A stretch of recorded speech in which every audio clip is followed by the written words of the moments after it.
Recording. All right, guys, this is episode 20. Crazy that it's 20 already. I'm apparently taking over the reins of that Steve Swishstack passed over to Bob Jennings, who now passed it over to me.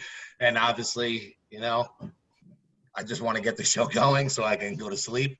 No, I'm just kidding. But we have Jen Dieter, Steve Swishstack, Jeb Simmons, myself, Bob Jennings, Mike Kern, Benji Bronk, a.k.a. Clinton Paddock, and today's guest is Dusty Hyland. So, Dusty, thank you for coming on board today with us. Thanks, guys. Again, Clint always jokes we don't have many fans, but for the fans that are out there, we know you. They probably don't. Let them know who you are. Tell us about yourself.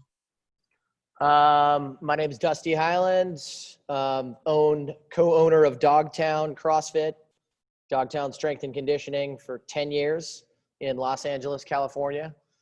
Started doing CrossFit and strength and conditioning in 2008. I was a former collegiate gymnast, did some stunt work, and then got into sort of the CrossFit arena and started coaching and just building my gym and community over the last 10 years. Done a few different things with the seminar staff for a few years, a long time ago. Got into sort of competitive CrossFit for a little while and coaching, and have just really kind of been, for the last few years, in my 40s, just kind of living, building my life, building my family, thriving here in Los Angeles, and still kind of just really using fitness as just a major cornerstone of my life. Staying healthy, sort of aging gracefully, if you will, but more so really trying to just continue to grow and learn things, continue to learn as a coach. Every year I try and pick a different coach and work with, trying to learn new things about not only programming, but different aspects of increasing and living a happier lifestyle. It's just all that kind of stuff. I'm sure all the stuff that you guys talk about all the time, things that you are into, and just glad to be here and chat with you guys. Just kind of finished up one of my best years of training and fun amidst the pandemic, and you don't wash your hands. It was a really interesting year for me to train a lot of alone time stuff, and it really changed a lot for me this year, which has been fun and a challenge.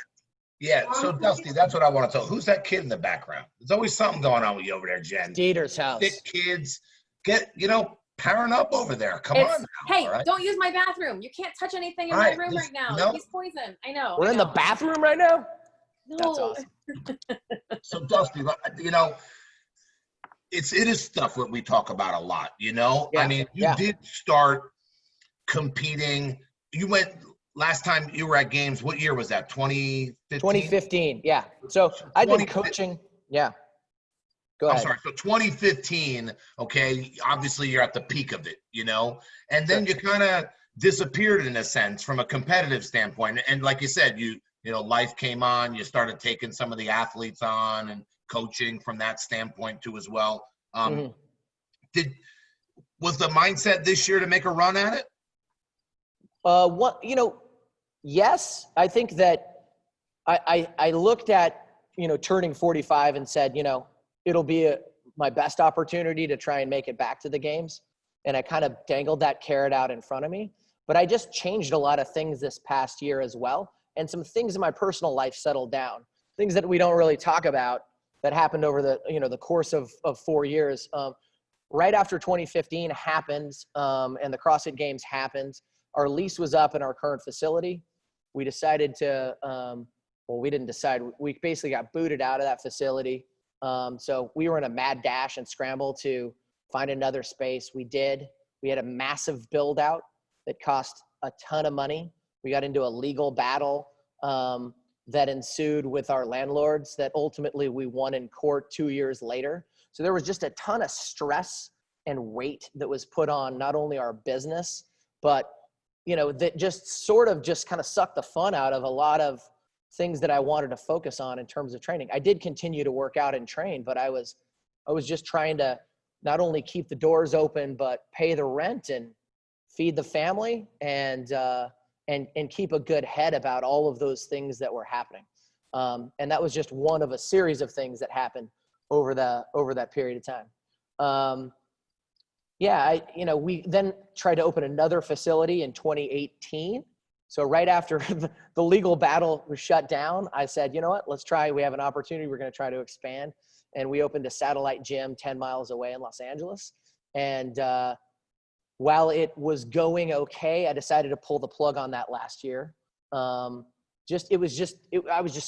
spread too thin. And the original space that I'm in now was beginning to suffer a little bit.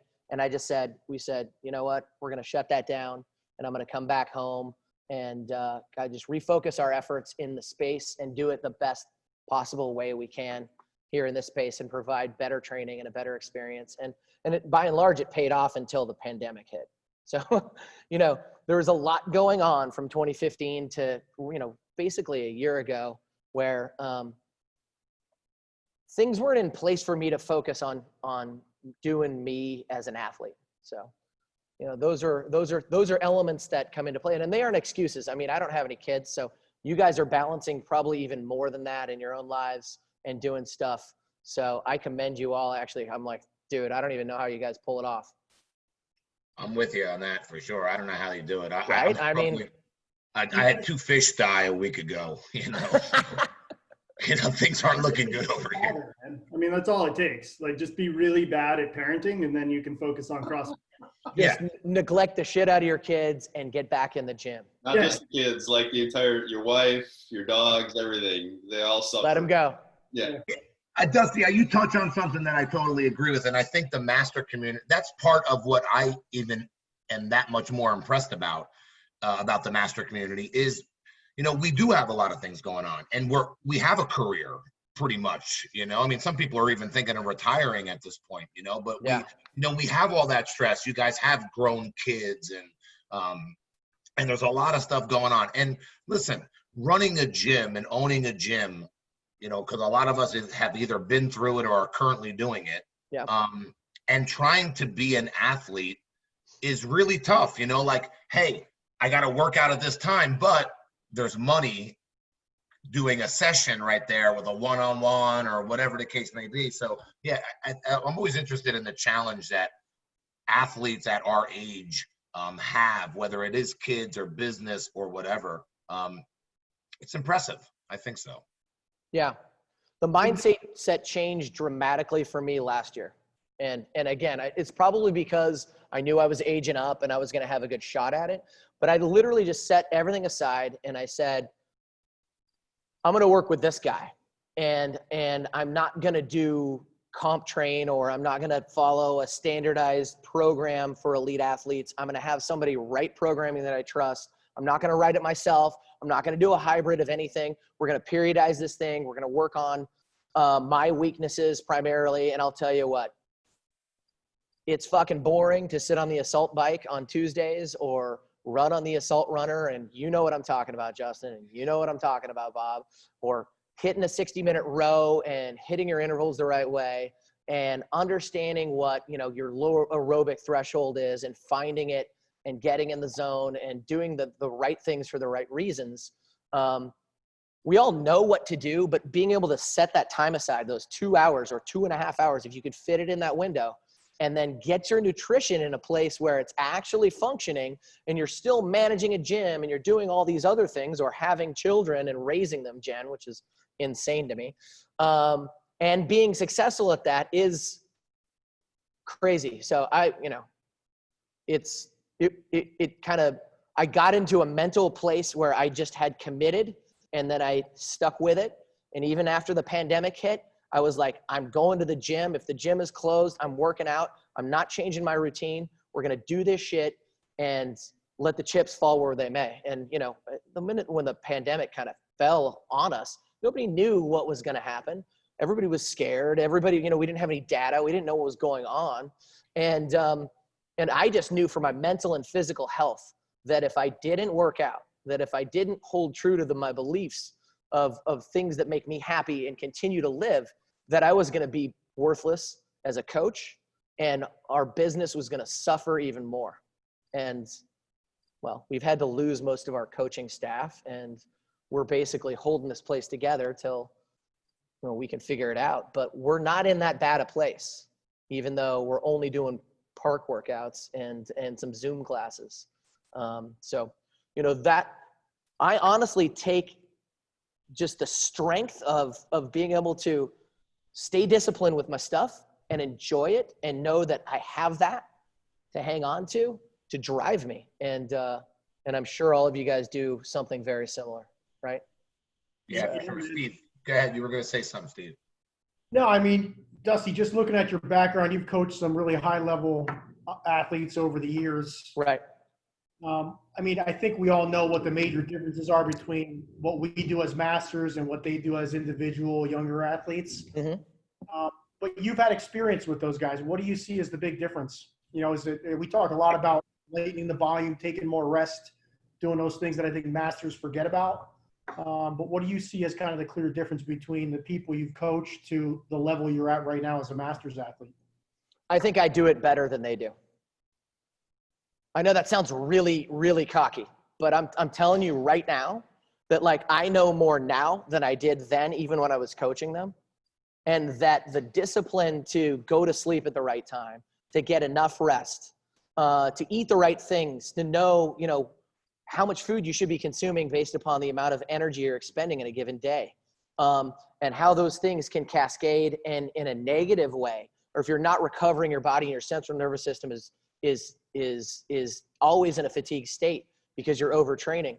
Those are things that cascade into injury, or just you get less for your money, right? You get less for your money in your training, and then you don't periodize your stuff so that you're ready to go when it's time. I see all the young athletes still wanting to just live, work, and work out and do workouts whenever. And while that's definitely fun, to push your body and do it the right way, it takes the ability to not stare at a leaderboard and have ADD all the time, is to literally invest in what you're doing for the 2 minutes that are coming up next, and give your 100% effort and understand what you're doing in a given workout and why you're doing it and what the payoff is going to be. For me, it was, I had to get better at recovery and aerobic capacity. I've known it for years. I've never put the work and time into it. And I did this past year. And I think it helped a lot in the longer workouts and the things that, I don't do a whole hell of a lot of gymnastics. Right. Dusty, talk more about that. So I was going to say, so you've been doing that for about a year, where you've kind of changed it up and you're doing one guy's programming, like you said. Sure. Yeah. What are the differences? So you feel like you've done what you wanted to do. What are the differences you feel result-wise? Well, up until tweaking my hamstring running on the assault runner on Saturday, I've stayed pretty much injury-free the entire season, and it's been a long one. If you think starting with the Open last year, and Sure. honestly starting that programming maybe in June a year ago, it's honestly, I fall victim. We're all human, right? So when you're programming for yourself, you invariably, if you don't watch the numbers and you don't watch and stay disciplined on the amount of movements that you're doing in a given week.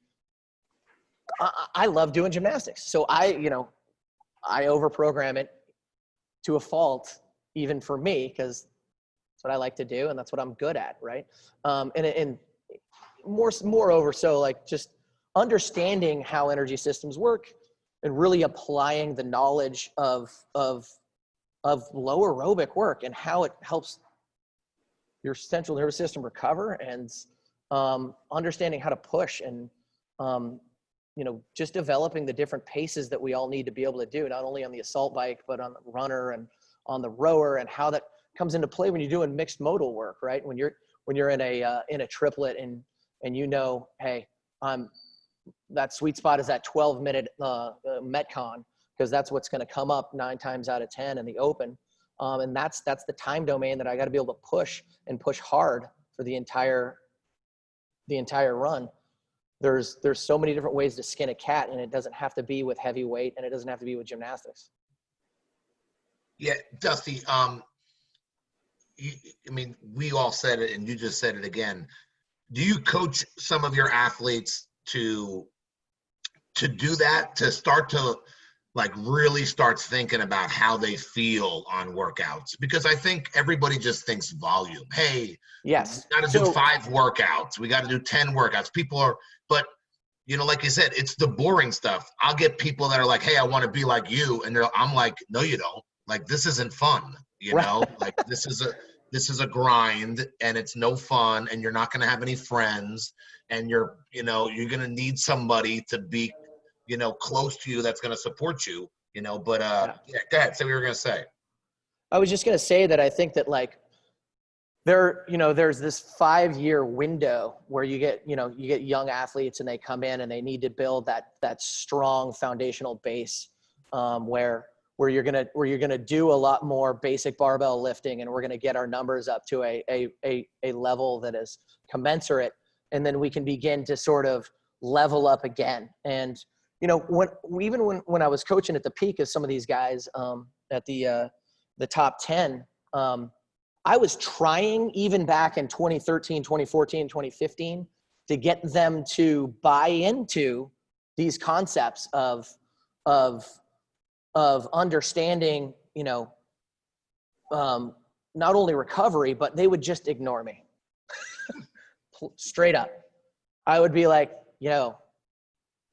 Sunday's a rest day, right? You got to chill, right? We're 8 weeks out of the CrossFit Games, right? Sam Briggs, Lindsay Valenzuela, they do the 3 bars of death on Sunday because they're bored and they're at home, right? I mean, that's just a prime example, right? Like who would do that? Like logically, right? Your coach says, don't, they do, right? Then they come in and they're smashed on Monday. Did it matter that year? No, they ended up going 1-2 on the podium, but now it does. Now it matters even more, right? Because everybody's gotten smarter. The game has changed, right? And compliance is the biggest piece when it comes to training. I want to say consistency, compliance, recovery. Those are the things. If you have a smart programmer or someone that you can trust that can help identify the areas that you need to work on, and then you can do that. You can set that time aside. It doesn't have to be 6 hours a day. It doesn't have to be that way for you to improve.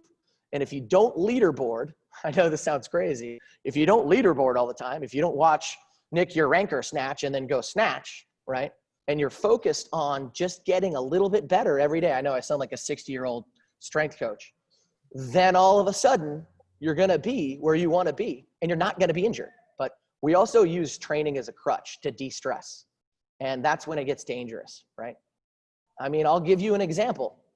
I just finished my season, right? I decided I was going to do the TMIC because it was the same weekend of the CrossFit Games, and it just worked out, and I could do it in the gym, and it was cool. It was a good time, right? I wish more people had participated. It would have been even more fun. No big deal. We got done with that, and my athlete brain is like, fuck, what do I do now? What am I going to do now? And the answer is chill, right? But my brain says, well, the Legends qualifiers came out. God, I want to participate. That looks like fun. Look at how many people are signed up, right? So on my rest day, I loaded up my barbell and I went box jumping. And I shinned myself and I stopped.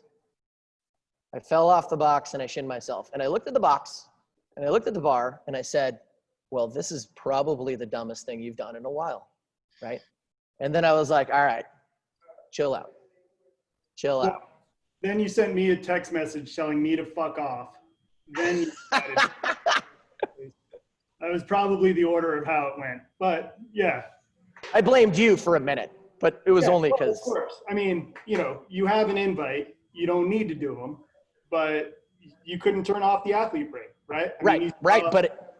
But whoever intervened on my shin, and now it made me smarten up a little bit. So, I've been taking it a little easier, and that's good. And yeah, I had a really great weekend, and, you know, doing a little bodybuilding, doing a little bit of lighter stuff today. I just did some assault bike work, and nothing crazy today.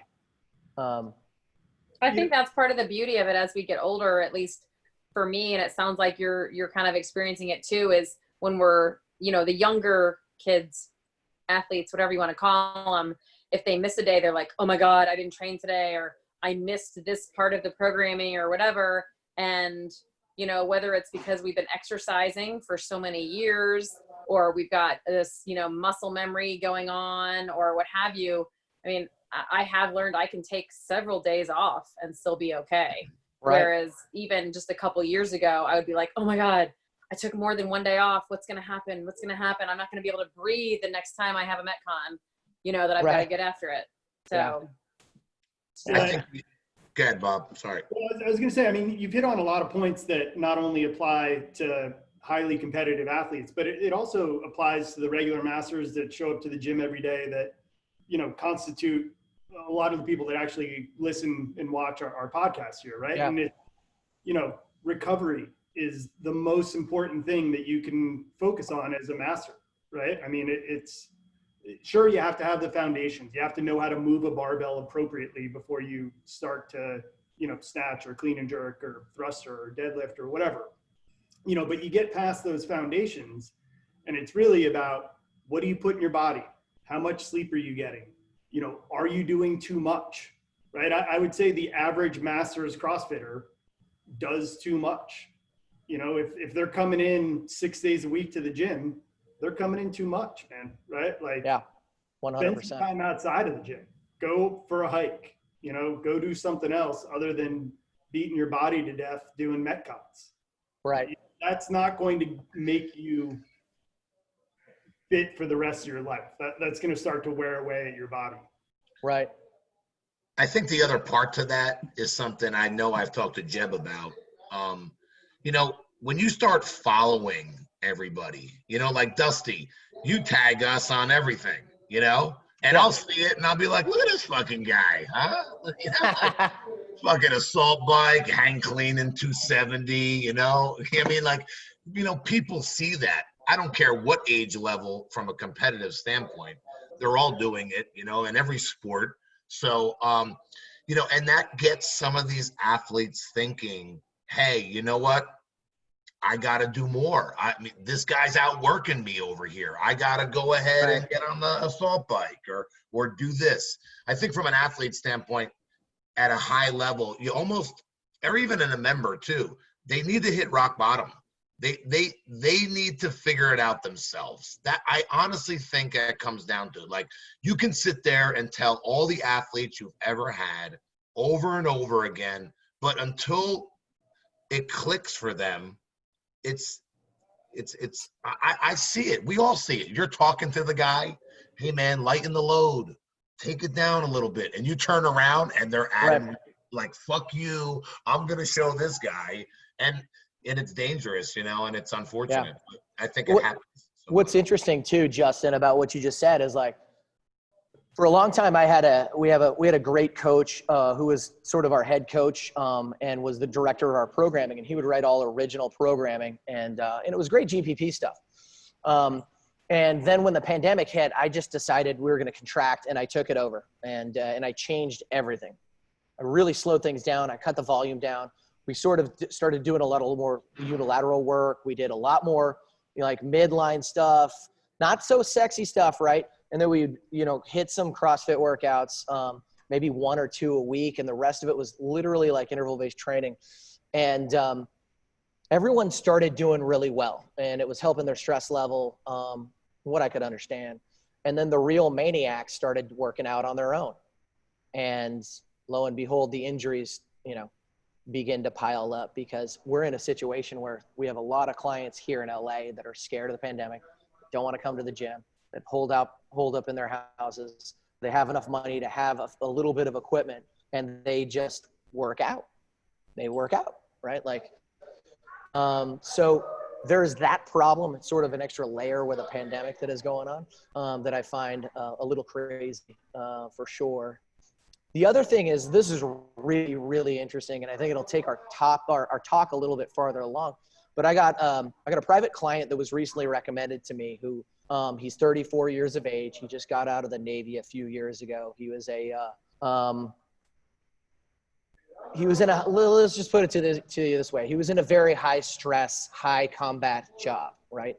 Now he's a real estate agent, and he is running on, 120 all the time, right? Like he's got a whoop on, and I was like, how many hours of sleep are you getting at night? He's like, oh, it says 6, but maybe 3.5. He's like, man, I just can't shake it. I can't lose this weight on my hips. And, I'm just doing training and doing crazy stuff all the time. And it's like, and you're running this job and you're doing all this stuff. So basically I've had this guy who's basically been trained to be a soldier for 10 years, all of a sudden without a job, without a goal, right? And his stress level is 120, right? And all he wants to do is work out. He wants to talk to me about intermittent fasting. He wants to talk about the carnivore diet. He wants to do, sprints. He wants to get his fucking front squat up, right? He wants to do all this stuff. And what does he need to do? He needs to get his central nervous system to fucking chill out, right? We need to regulate his nutrition and get him sleeping and use some low aerobic recovery to get him back to a place where he's functioning like a human being. And this is going to be a long-term process. I guarantee it. But even if we can fix him, it's going to be about those things, right? Sleep, nutrition, compliance, and still giving him some things that are fun, and then give him some real measurable goals so that when he comes into the gym, he sees that improvement, right? And that carrot is dangled. But it's like,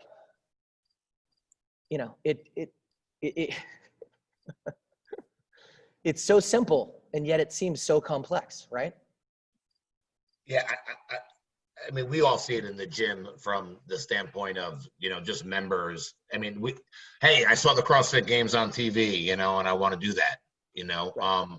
I actually think that was really helping business, though, quite frankly, Sure. All right. Sure. It's just a really weird thing, now obviously CrossFit's going through this whole change, which we're all kind of waiting for to find out what our season's going to be like, or what's going to kind of, how CrossFit, quite frankly, is even going to be moving forward in a sense, 100%. But yeah, you've been through all of it, like what you started your gym, what Dogtown started when? What year was that? 2010. 2010, yeah. So we did CrossFit Culver City for a little bit before that, for about 2 years. And then you were on the main level staff doing the gymnastics course, right? For 3.5 years. Yeah. And then that's pretty much, that was, what was that, like 12, 13, something like that? 12, 13, 14, right around there. That's probably when I met you and the Grid League, Right. Like, how did you get involved in that? Like how did that even go down? Because me and Jeb participated in it. Right. I did too. Jen, yeah, what team were you on? I was Philadelphia Founders. We lasted one whole season. Yeah. Right. So take us through that a little bit. So after the 2013 games happened and all the girls podiumed and they trained in some capacity at Dogtown, everybody thought I was the smartest guy on the planet. It's a joke, but that's just the way it goes, right? Whoever wins, we got to follow that guy's. He's doing something right at Dogtown or whatever, right? Like, so the ownership group from the Los Angeles Reign kept contacting me and asking me and talking to me early on before the Grid League came together about potentially coaching the Los Angeles team. And I said no a couple times, 2 or 3 times. And then as things sort of kind of came together, we had a couple more discussions. And, I talked to a couple of the athletes, and one of them, Lindsay, at the time was obviously at the peak of her athleticism in the sport. And I just said, this is a moment in time for you and Sam and some of the other athletes we were coaching at the time. And I said, it's fleeting. Who knows whether you're going to make it back on the podium again. the market of CrossFit at the time was in a very interesting place, in my opinion. Like, I felt like it was a little smaller community. It hadn't blown up as much as it was about to in 14, 15, 16. And we saw an opportunity to get paid to coach and compete that was interesting. And I felt like it gave opportunity. And this is something that her and I discussed a little bit, was you could help push the sport forward, even if we failed at it. Help push the community in a direction that helps professionalize the athlete experience at least a little bit more, and give more opportunity, to help give more opportunity to the athletes that then you guys came and, took part in these tryouts. And then, I joined teams, I suppose. And, then it was sort of a shit show, and some things sort of didn't go super well. But does it ever go really well the first year? Right. Anything, right? I honestly, we didn't win a game. We went and did the Madison Square Garden thing, which was super cool. I had no idea what we were doing. We're just fucking making it up. When I first started doing grid, it was called the NPGL. Before that, it was like the National Pro Fitness League. And originally, it was supposed to be 4 athletes, and 2 of them were supposed to be masters. But then they kept changing the rules. So we drafted all these athletes, and we didn't even really know what we were drafting for. And then the rules changed, and then it sort of became something after the Vegas Combine and the games that happened there in 2014. Some mistakes that we made, I think, and others did not, were I continued to run my gym, and I continued to do the other things that I was doing, and I couldn't dedicate as much time, and I tried to coaching that team that season.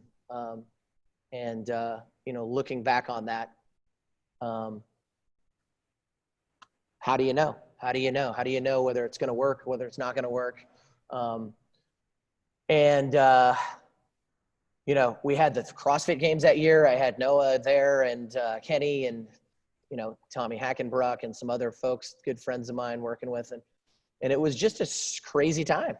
It was really cool to see the evolution of grid, and I thought that there was some really cool things that worked out. The level of speed and performance, but I think it was really dangerous and not good for people's bodies. What about you athletes? Did you guys get hurt playing grid? I didn't get hurt, but I think it definitely gave me the opportunity to get out there and compete with some athletes that I had never, that I just dreamed about competing against, you know what I mean? Got my name out there. And so I will always say Grid League gave me a huge jump start to, where I ended up in the CrossFit Games. So I'm super competitive, and and I don't like to lose, but I felt like it was a win for the community, even though it didn't last long enough. Yeah. I mean, I don't know. What was your feel on it, Justin? Did you like it? Yeah, I mean, similar to what Jeb said, I think for me, it really gave me, I had just found out I wasn't going to games, I think the draft was like a couple of days after the qualifier. Sure. So I knew I wasn't going, and then I got that news. So I was like, okay, this is cool. And kind of like you said, Dusty, fuck it, try it, I mean, who knew what it was going to turn into. And there was a lot of negativity around grid. Yeah. And anytime someone tells me no, or like, oh, that's fucking stupid, it makes me want to do the exact opposite. Yeah. I don't know if you're like that, but yeah, I think what it did for me was, personally, it really allowed me to see how some of these other athletes were going about their business. Because I mean, our team had a lot of like just top names, like Dmitry Kolkov, the guy won the Olympic silver medal. And he's walking by me. He's like, your stance is shit, Justin. That's a shit stance. Bring your feet in. That's shit. So I had an opportunity to meet these people, see how they went about their business. They prioritize sleep and nutrition. I wasn't surrounded by that. I was by myself working out, and just I knew names, I knew people, but I didn't know what they did. I didn't know how they warmed up or any of that stuff. So Sure. that really helped me to kind of see that. And I think it validated like, hey, you're good enough to be here, 100%. you know, just keep fucking grinding and you'll get to where you want. But Jen, I had a question to correspond with this. Grid is still pretty popular in Florida, isn't it? Like, don't they have like leagues and yeah, there's a grid league that I think they participated last year, and there was some people in Jacksonville that went down to Tampa. I think maybe the team was based out of Tampa, Orlando, or something like that. And there were a few people that I knew that went down and competed on it. I mean, I wouldn't say it was that big, unfortunately it didn't go there or get that big, but the people that did it really enjoyed doing it. One of my good friends did it and she loved it. Yeah. Hey, Dusty, you had that CrossFit background prior to doing grid. Was there any, were people looking at you like, what are you trying to do here? What side of the fence are you playing here? Was there any kind of animosity between CrossFit and what you were doing with grid? So I let CrossFit know that I had a job offer. Even though I was an independent contractor, I let Jeff Tucker know, who was my boss basically. And then, the word came down that I had to either choose. I couldn't be on seminar staff or I had to coach. And I wanted to give it a shot. I felt like for all the right reasons, all the reasons you guys just alluded to. I feel like, again, it pushed the community along in a good way. And I was kind of done with traveling. I was getting tired of I miss it now because I love coaching and I loved, spending time, traveling to all the places that I got to go, whether it was Australia or New Zealand or Italy or Philippines. So blessed to get that job and that opportunity to go do it. I've met so many amazing people, but I just felt like it was time for me to do something a little different. And there was definitely more pushback, I think, from some of the sponsors that had invested so much in CrossFit and were concerned that this was going to steal the show in some way. And what's funny is like, you think about that, right? Think about that, right? Like as a coach, and I had a 5-year run where all I was doing was coaching athletes, training, flying, getting ready for grid, back, forth. And then, the buck stops here with me. When athletes don't perform well enough, there's somebody in their ear saying, you didn't rest enough. You didn't periodize your training and focus on CrossFit while they were out making money, or they were doing what they're doing now, which is we have all these invitationals now that you can, that people are training year round and getting ready for. And a lot of them compete 6 times a year before they go to the CrossFit Games, which is really interesting. It's like the way of thinking and training has changed and evolved every year in our community, in our sport, based upon not only the environment, but knowledge, technology, right? Things that we've learned from mistakes of the past, but also situation has changed dramatically, right? Like ask Noah now. I mean, him and I still chat all the time. We're buddies. And he's just like, man, this is the longest season ever. Like am I competing or am I not? Am I competing or am I not? I guess I'll be ready, right? And he's a guy that, follows some very specific programming and what he's doing with the training think tank and those guys. So it's going to be interesting to see how that all pans out if the CrossFit Games happen. Sounds like they will, but who's to say? Who knows? I don't know. What do you guys think? Well, I was going to segue into what do you think? What do you think's coming up next for the games and Masters, and what changes would you like to see, or what changes do you think are going to happen? I mean, we talk about it all the time. Yeah. I mean, listen, we're all into it, so we got nothing else going on. Yeah, man. I'll be honest with you. I think some of the things that were implemented with this TMIC thing was really interesting.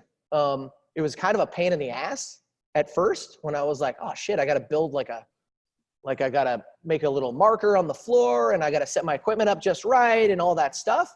But it made me feel like there was a real investment, not only into our, running a sound competition, but actually looking at reps and, scrutinizing what we're doing, because there's a level of respect that I have for all of you guys. And that I know that when I work hard, that, you want to be rewarded for the work that you're doing, because it's important, right? And it's important to you. We've never had that as masters. We've never had that in our community.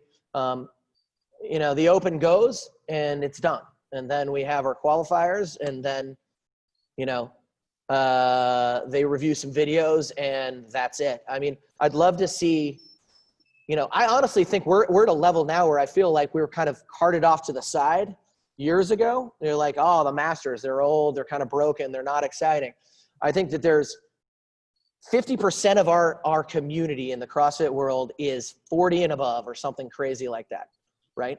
You think about pushing the physical boundaries of the human experience as you age, and I think it's remarkable to see what is happening now, right?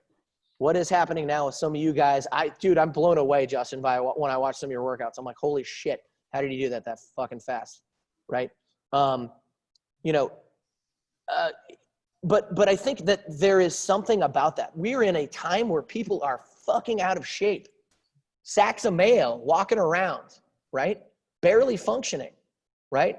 And now they got an excuse, the pandemic. It's going to make things worse, invariably. And we have to figure out a way, once this thing's solved, is to just do this smarter, do it better, help people get healthier, live healthier lives, because the mental stress and the anguish that is going on in this country right now in certain areas is OUT. It's out of control, man. It's something. With your connections in CrossFit, I mean, are you hearing good things about Eric and, maybe some of the changes that he's talking about, making? I've heard positive stuff. So, I haven't heard anything definitive yet. I've been invited to something that he's going to speak on in the next couple days. I'll tune into and check out. But, I think this hopefully will be a fresh, a breath of fresh air. We'll see. We'll see. It seems like he's been pretty inclusive, and he's been listening to some of the athletes and kind of really getting feedback. And sounds like he's passionate about CrossFit. That's exciting to me. I mean, I don't know. Do you guys want regionals back? I think it would be good to get regionals back. I mean, those SoCal regionals were fantastic for the community. And it gave a lot of the gyms something to rally around when they would put a team together that would get there, right? And so just from a community perspective, I really liked regionals. Right. From an athlete perspective, those guys are training so hard now. Going back to a regional model, I don't know if that's really for the pro athletes, right? Right. I don't really know if that's the best thing for them, right? Because they're not making any money there. And they're making money at these sanctionals. So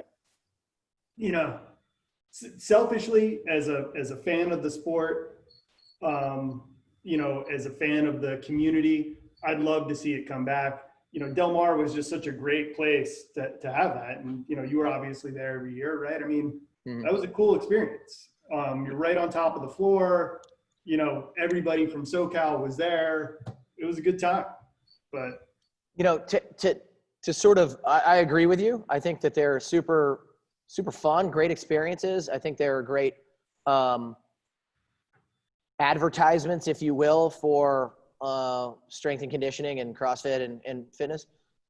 The elephant in the room with those things, though, were that they cost a lot of money, and that I don't think they very much made money. So, I don't know how they rectify and figure out a model that supports that. I mean, that's just not anything I can wrap my head around, because I don't have the numbers in front of me, nor would I care. But I just think that that's the elephant in the room when it comes to all of this, is dollars and cents.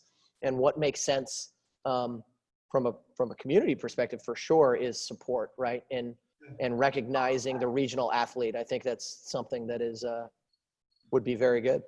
Yeah, I think the move is to keep the sanctionals and make Wadapalooza the Southeast Championship and make them pay like they would for Wadapalooza, and let there be scaled and let there be teams in the intermediates, and have another qualifier for some other spots, wild card spots or something like that. Sure. I mean, people are going to these events, pay them. I think that's an option. I mean, I think it is, But So then when do you hold the Open, and does the Open have anything to do with any of that? Yeah, for sure. You're right. I mean, they're going to have to reschedule stuff. It's problematic. But yeah, that's an interesting idea. It's super cool. I do think, what Bob said and what we've talked about on the show before is I think regionals helped the affiliates. I really do. I think if you have one person who took 40th and made it, you're going to get 10 to 15 people from that gym support them over a weekend's time. I Sure. really believe that. And I think at least when I go back and look at my old gym where we had a lot of growth, and I know it was like 2012 to 15 during kind of the height of it. But I just think that regional, there was always somebody that was like, hey, regionals was their games, the same way, we had a guy from Jeb's Gym on, he wants to get it to the online qualifier or whatever, Right. like just getting to that point for them is their Super Bowl, so to speak. So Heck yeah. I think what Bob said too, having the affiliate cup and get rid of these super teams in a sense, because I don't know, I think it helped. I think it helped the affiliates. I think it helped build the brand. I like that idea. I think it's important. I competed at regionals one year on our team, and it was super fun. It was super fun because all the athletes were from our gym, and it was just something that got people together. It was great, and it was fucking hard, and it was hot, and Pomona was terrible, but I think that would be great. I mean, let me chime in on the financials of it. So if we're saying that regionals, they weren't able to make money with regionals, right?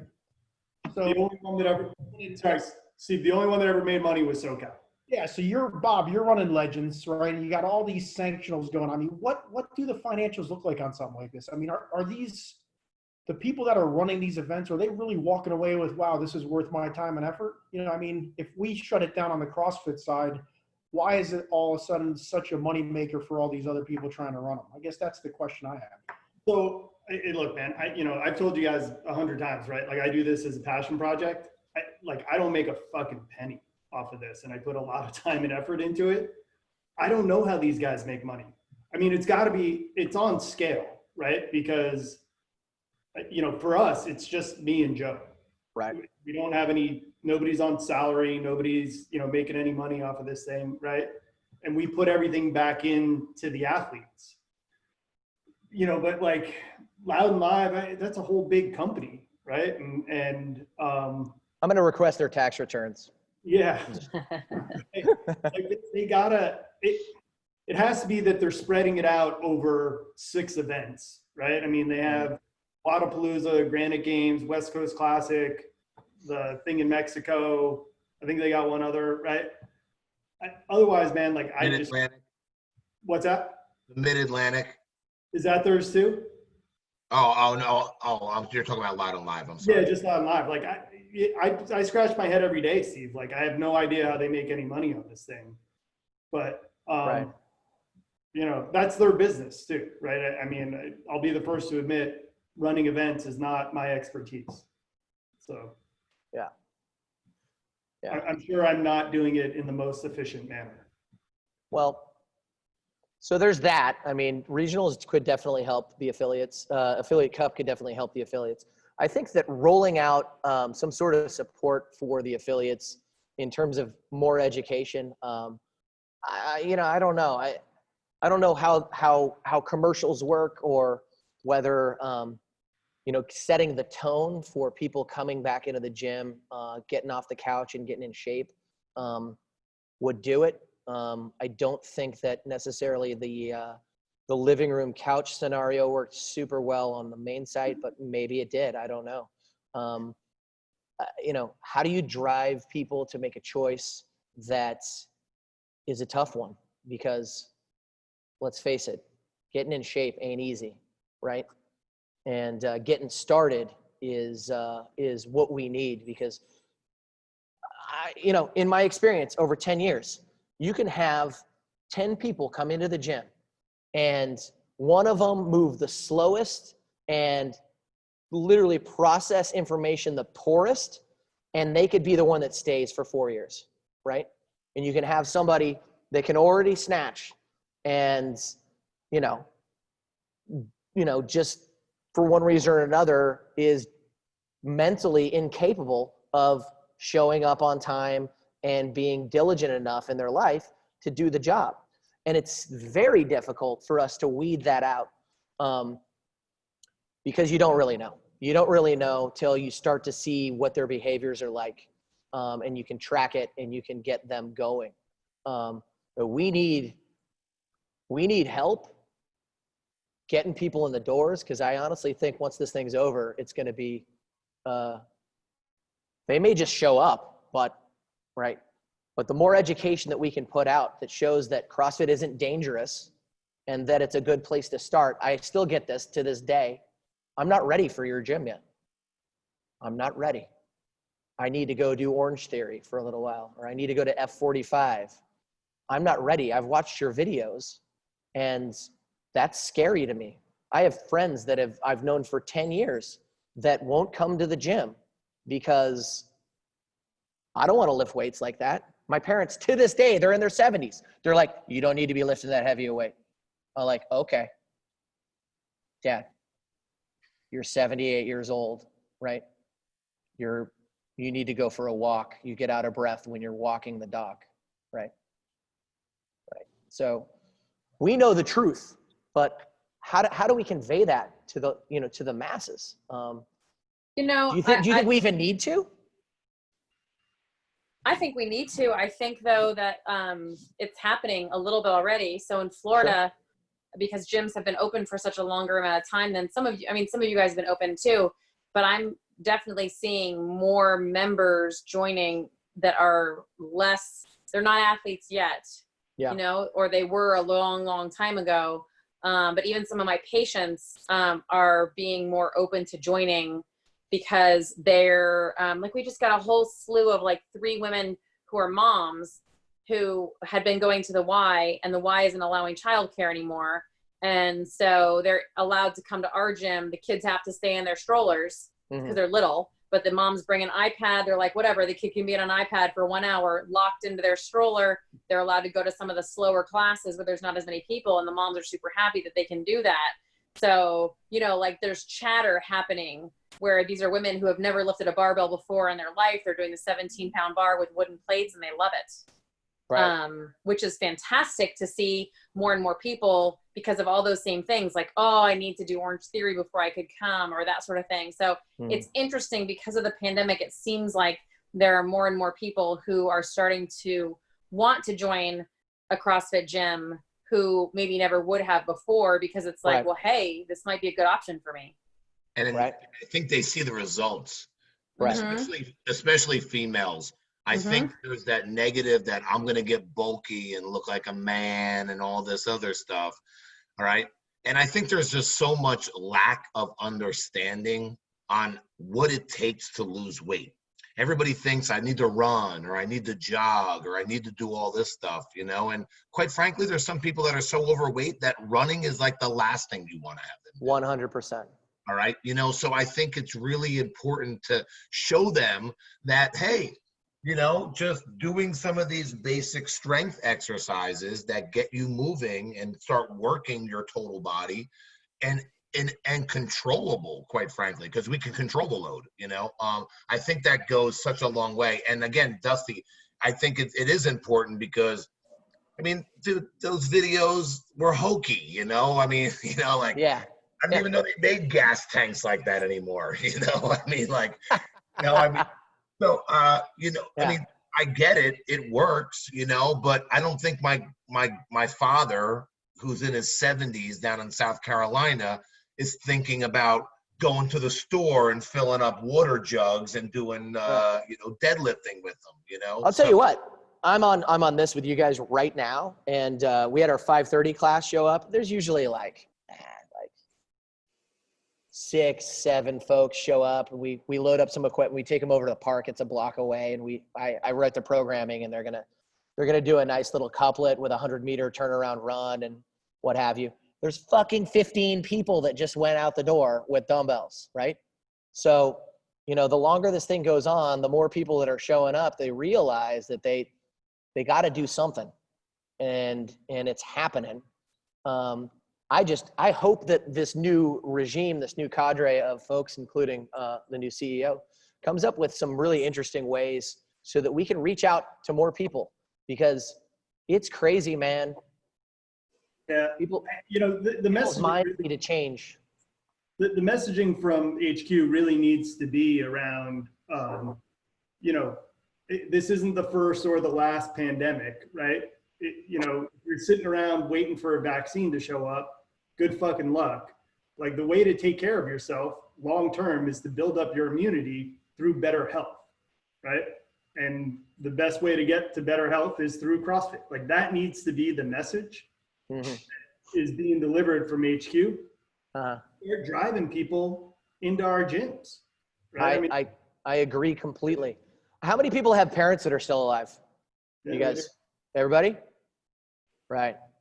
Anybody have somebody that is disabled or out of shape or in a place that needs constant monitoring and help? Yeah, for sure. Yeah, right.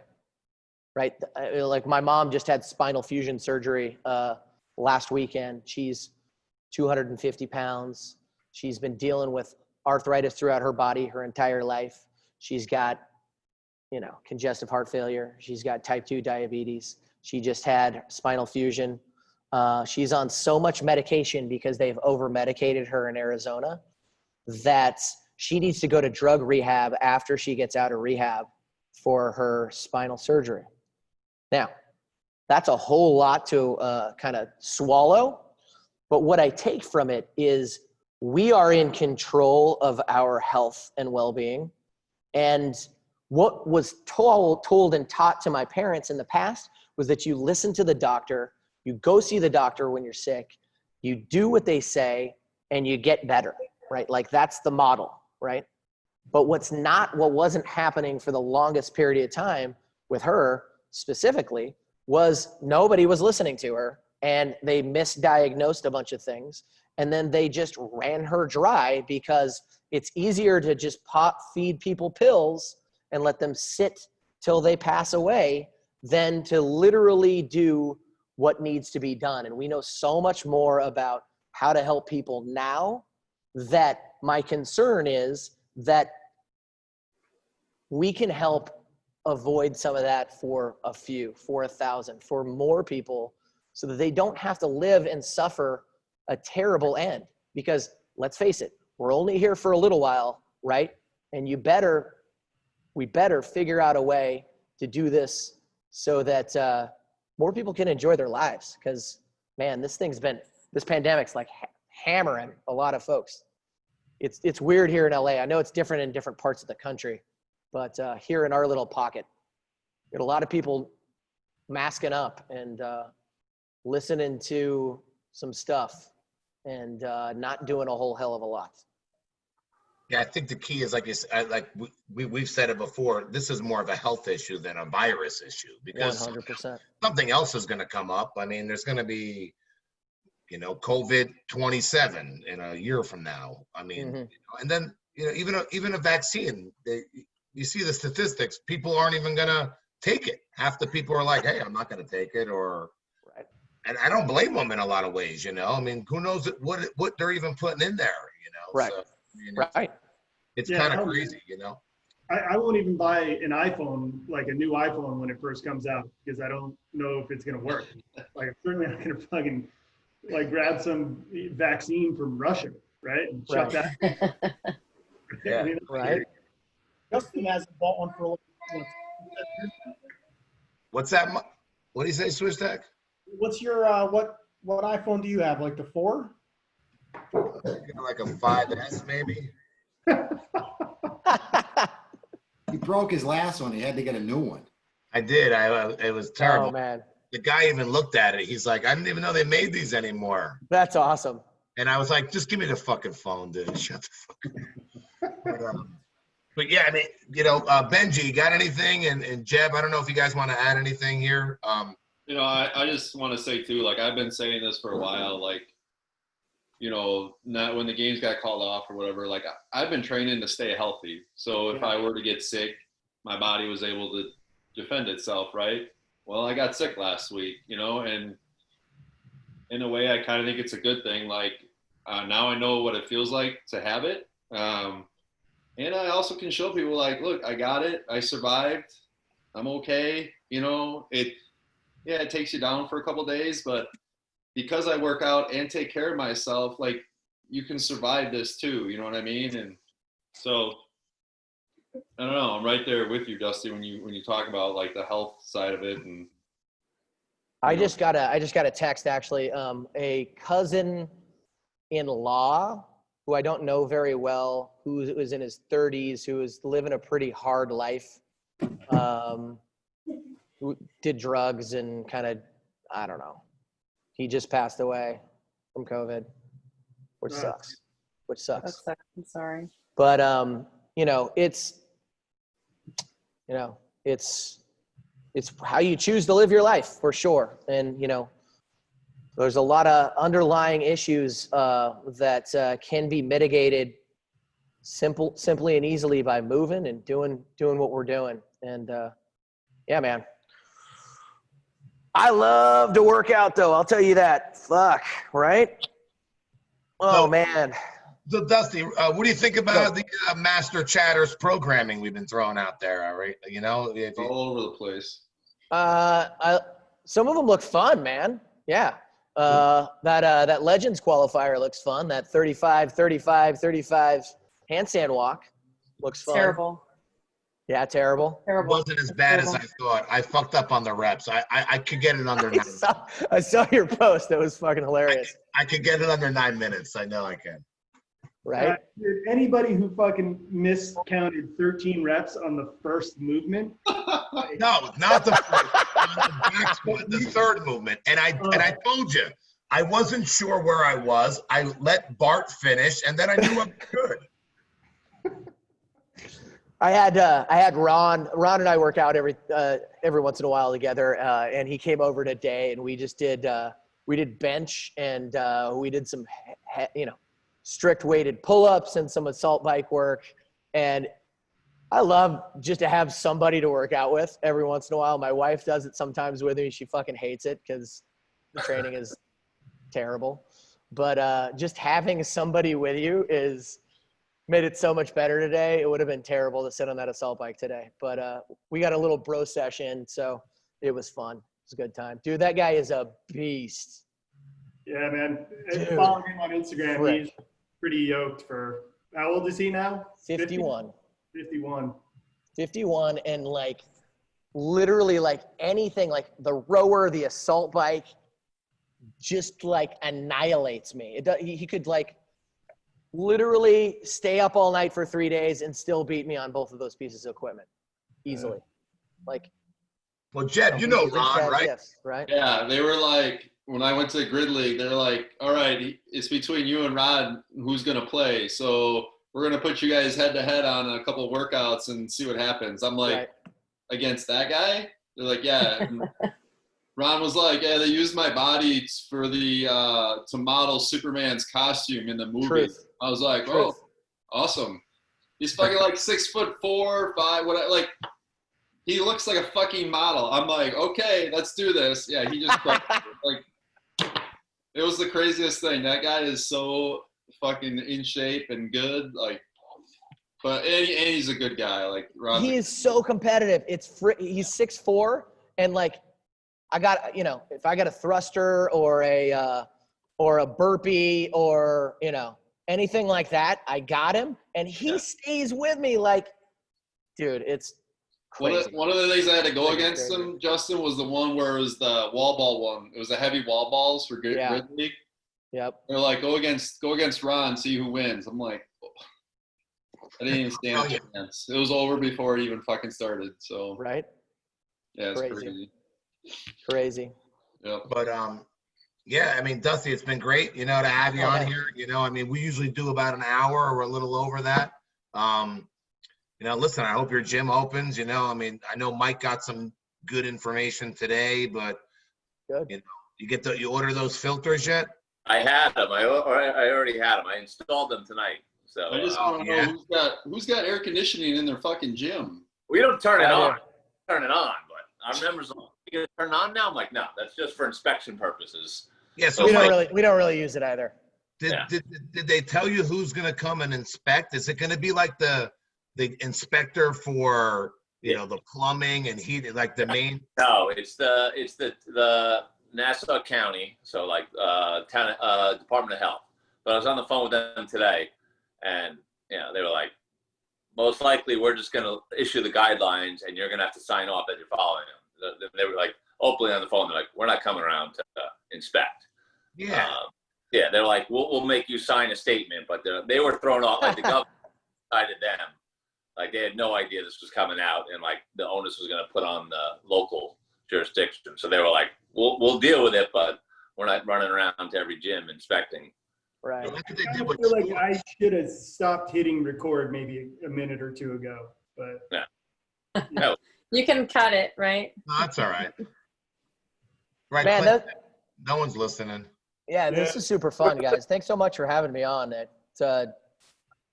Anytime you want to chat, you let me know. I'm Yeah, hanging for sure, out. man. Thanks for coming on. Good to Thanks, see you, bud. Jeb. Nice to see you, Jen. Congrats Thank on you. you guys on such a great year. And Man, come are you doing come legends? visit sometime. Are you doing legends or what? The qualifiers? No, Or the competition? Are you going to go to the event? Yeah. My plan's to be there. Yeah, Okay, it's in cool, yeah. Arizona, so it's not far from my parents' house. Nice. So they live in Tucson. I mean, it's obviously a ways away, but that's drivable for me. So yeah, I mean, I'll definitely planning on that. That's what I'm gonna get ready for. Yeah, I'm in the same boat. I know Jeb was thinking, you know, he's on board. I know we're trying to get Clinton on, and Jen is going. Good. And Mike still have to qualify, but we will have a chatter presence there at some level. But That's awesome. So 45, we aren't 45, going to have an open, right, in October. So we're just training for life right now. That's right. To look good in a dress. That's what I say. Look good at the beach. Yep. That's it. That's hey, it. anyone out there listening, you know, Is anybody going to the MFC or whatever is happening? Was it? I got bugs in my gym. The Masters Fitness thing that's coming up in I Indiana. just can't. I mean, we've been closed for me personally. Yeah. I opened up my own gym, Dusty. So I mean, Yeah. we've been actually closed longer than we've been open. You know, Shit. so you know, I really can't walk away and leave twice. You know, I mean, we're hopeful that we're gonna get some information like New York got. Yep. But I still think it's a couple of weeks away. I think Right. New Jersey's just going to look at it and say, okay, New York, let's see what happens, you know, and then go from there because, you know, it's a mess, you know, it's just, it's a mess. And I do It's think even worse here after the protests too, because there's no police presence. I have police officer friends and they're just like, you know, good luck. Yeah, it's the same way in the city. The city, New York is really bad right now. I mean, it just is, you know, people are leaving. I know a handful of people that are they came home, you know, they're like, I'm not living in the city anymore. It's just not worth it, you know? Right. Damn. It's bad. They're having historic numbers going down with people that are just leaving apartments. So Right. I don't think it's going to get any better. I actually think it's going to get worse after the election. Either way, no matter who Either wins. way. Either way, I think it's going to it's going to get ugly. I really do. Guys, I don't know what your political stances are, and I don't care, but I'm just going to say this out loud. You can be a Republican and hate Trump, and you can be a Democrat and hate Joe Biden. It's all okay. Just keep that in mind. Yeah. Right, when you're having conversations with people, it's not one or the other, really. We're in a big mess. Hopefully we can get it sorted out. Yeah. Kern, are you going to MFC? I thought you were going, right? I committed, but I don't know. Like I wasn't expecting the New York to be open. Like so, we just got. So Yeah. I don't know timing. We just met tonight to go over logistics. We're allowed to be open next Monday, so I'm like, shit. Can I really leave to go days? I don't know, because I also wouldn't fly. I would drive out there. Right. Which is 10 hours. So I'm like, that kind of whatever. So I don't know. I'm still trying to decide. Workouts look like. I'll tell you though, I think I told you guys last week, I flew twice in the last month and it was pretty good. It was chill. No. Yeah. I mean, it wasn't bad at all. And everybody's in masks. I just brought Clorox wipes. I traveled with 5 boys to one lacrosse tournament and 4 boys on the other one. And I gave them all wipes and we all wiped everything down. And I mean, it was knock on wood, of course, but it was pretty good. Everybody was very compliant in the airport and on the airplanes. Yeah, and like getting through security and things like that. Like nobody's in the airport, so it's actually pretty wow. chill. Nothing. Yeah. I don't know. I'm torn because I haven't competed in like 2 years, like the 18 game, right?